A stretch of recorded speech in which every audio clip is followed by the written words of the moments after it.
বন্ধুরা, ভিডিওটি ভালো লাগলে অবশ্যই চ্যানেলটি সাবস্ক্রাইব করে রাখবেন। আর আপনাদের জন্যই আমরা ভিডিও বানাই।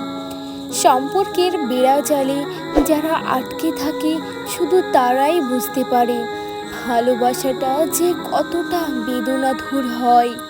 তাদের প্রিয় মানুষটির কাছ থেকে দূরে থাকলে তাদের খুব কষ্ট হয়। যারা আমাদের কাছে প্রিয় মানুষ হয় তারা একদিন আমাদেরকে কোনো কিছু না বলেই হঠাৎ করে আমাদের জীবন থেকে অনেক দূরে চলে যায়। কোনো কিছু না বলে দূরে চলে যাওয়াটি সম্পর্কের বিচ্ছেদের চেয়েও অনেক বেশি কষ্টের হয়।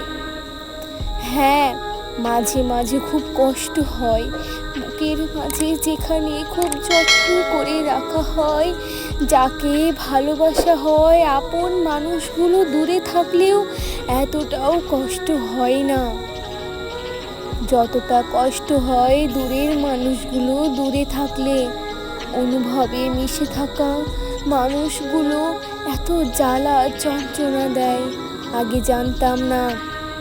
তবে হ্যাঁ, তাদের বিরুদ্ধে আমার কোনো অভিযোগ নেই, শুধু আছে ভালোবাসা।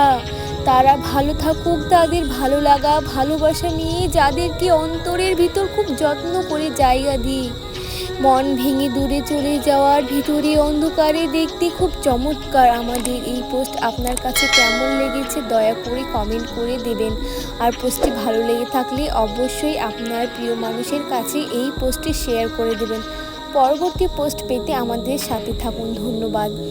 আমাদের বিচ্ছেদের আজ 5 বছর 18 দিন সম্পর্ক হলো, আজও তোমার প্রভাব থেকেই গেছে। আমি চাইলে হয়তো পারতাম তোমাকে ভুলে গিয়ে আবার নতুন করে কাউকে ভালোবাসতে, কিন্তু তোমাকে আমি এতটাই ভালোবেসেছিলাম যে কখনো অন্য কাউকে ভালোবাসার সাহস হয়নি। আমি সব সময় ভয়ে থাকতাম যদি নতুন করে কাউকে ভালোবাসি সেও যদি তোমার মতন আমাকে ধোঁকা দিয়ে চলে। তোমার কাছে আমার দুটো প্রশ্ন ছিল, ভালো আছো তুমি? তোমার নতুন ঘরটা কি খুব বেশি আলো? নতুন মানুষটি কি আমার চাইতেও বেশি ভালো?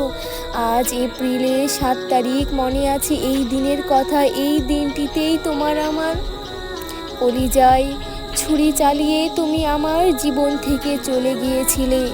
আজ খুব ইচ্ছে করছে তোমার নিয়ে একটু কাব্য করি।